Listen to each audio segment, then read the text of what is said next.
Welcome to my YouTube channel. Kung bago ka lang sa channel na to at true-blooded Aldab Nation ka, tama po ang channel na pinuntahan mo. Kaya considering na po kitang bagong subscriber. At huwag mong kalimutan pindutin yung bell para lagi po kang updated sa bagong video na ilalabas ko.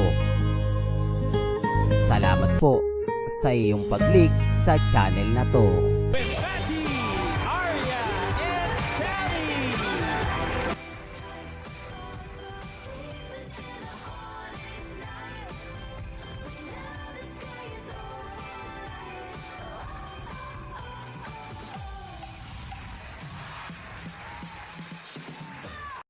Welcome back mga kaaldab. Ito na naman po ang inyong lingkod, si Mr. Destiny. At syempre, panibagong update na naman po tayo.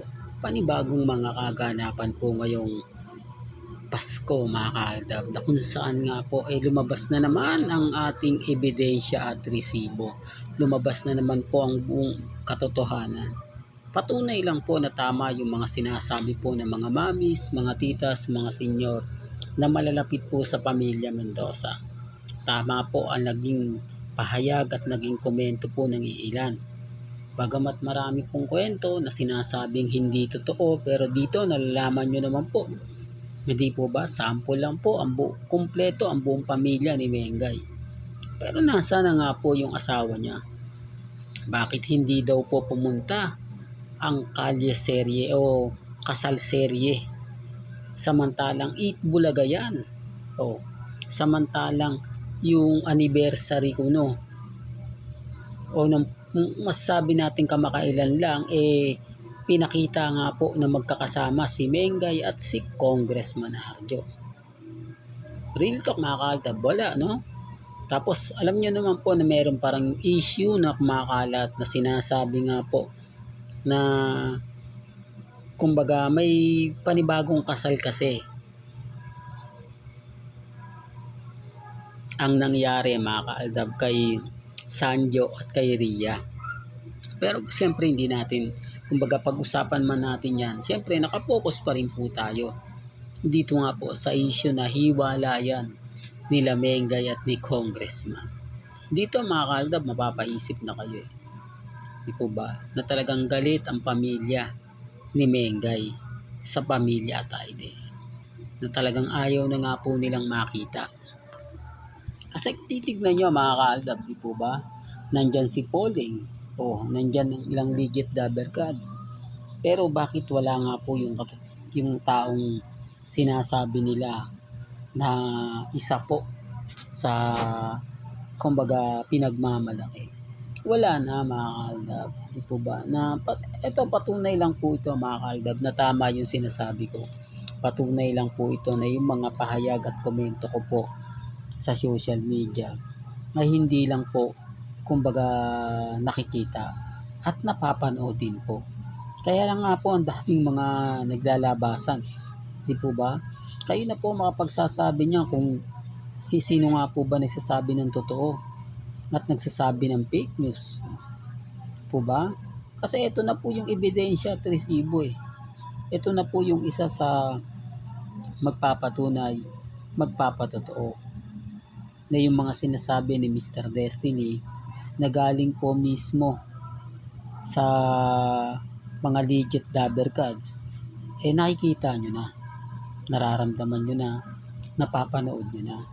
Kasi galing po sa kanila yan di po ba? Ako lang naman po nagbibigay ng balita. Sasabihin lang nila na ganito ganyan, Mr. Destiny, andito si Mengay sa Bulacan, at yung pamilya ni ganyan, talagang totally na hindi na pinapupunta. Pumasyal daw po sa McDonald's, sa McDo ni Mengay, pero hindi na nga puro pinatuloy. Yung maraming mga kumbaga pahayag na pamilya lang ni Mengay ang nakakaalam o yung malalapit po sa pamilya ni Mengay ang madaling makakaintindi, makakaunawa. Kaya nga po ako nakakuha ng informasyon Ang problema lang syempre mga kaaldab ako Di po ba? Nagiging bitter lang ako dahil sinasama ko nga lang daw po si Alden. Bagamat maraming mga main fanatics ngayon ang kumakampi kay Mr. Destiny, sinasabi nila na kakampi mo ngayon kami Mr. Destiny ka, pero kapag binabanggit mo si Alden, abay kami diyan kami nabubwisit, diyan kami nagagalit kasi kumbaga ito base lang po ito sa mga main fanatics para din po alam po ninyo na kumbaga pinabayaan daw po kasi ni Alden si May hanggang sa nakuha daw po ni Congressman Arjo. Alam nyo, sinagot natin yung mga bagay na ganyan. Binigyan natin ng mga kumbaga konsiderasyon. Yung mga mamis, mga titas na nagagalit. Hindi nyo lang po kasi alam yung buong istorya. Hindi nyo lang alam yung buong kwento. Kung ano na nga po ba talaga yung nangyari. Kung bakit nga po ba pinaghiwalay ng GMA at Itbulaga ang Aldab. Although hindi naman po sila Alden at si Mengay ang may kasalanan. Management lang po. Hindi po ba? Na kailangan paminsan-minsan magsasakripisyo. Kailangan gawin yun ni Alden para po sa karir niya. Kailangan naman pong gawin ni Mengay yun para din po sa Itbulaga.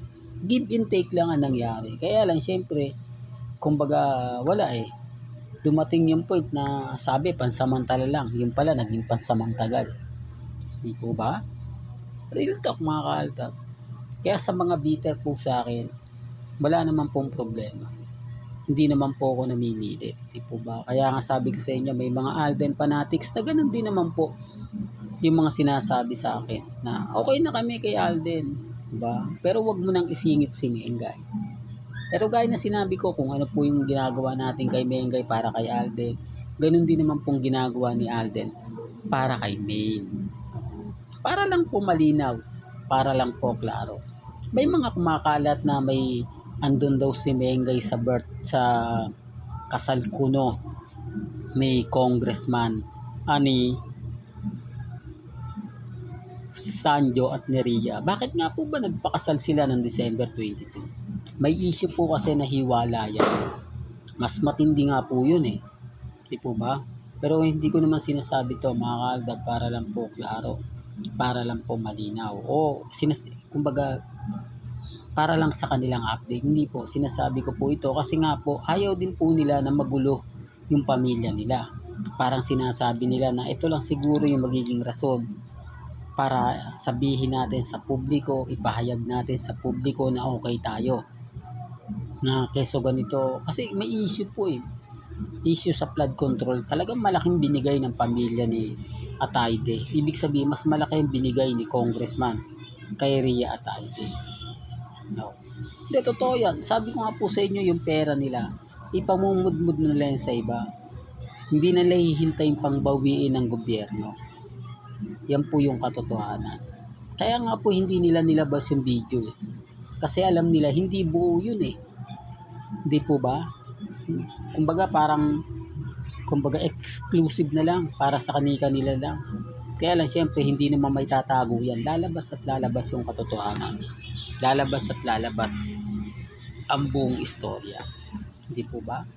Well, hanggang dito na lang po ang ating latest updates. Kaya kung gusto nyo pa po ng pinaka-latest at sariwang update, abay lagi lang po kayong tututok dito po sa channel ni Mr. Destiny para updated kayo sa mga bago at sa mga latest na i-upload po natin maya-maya lang. Kaya kung bago ka lang sa channel na to at isa kang true-blooded Aldab Nation na nagmamahal kina Mengay at Isoy, tama po ang channel na pinuntahan mo, kaya consider na po kitang bagong subscriber. At huwag mo kalimutang i-share ang mga video po natin sa mga mami, sa mga titas at sa mga senior. Hanggang sa muli, salamat po sa panonood at pakikinig.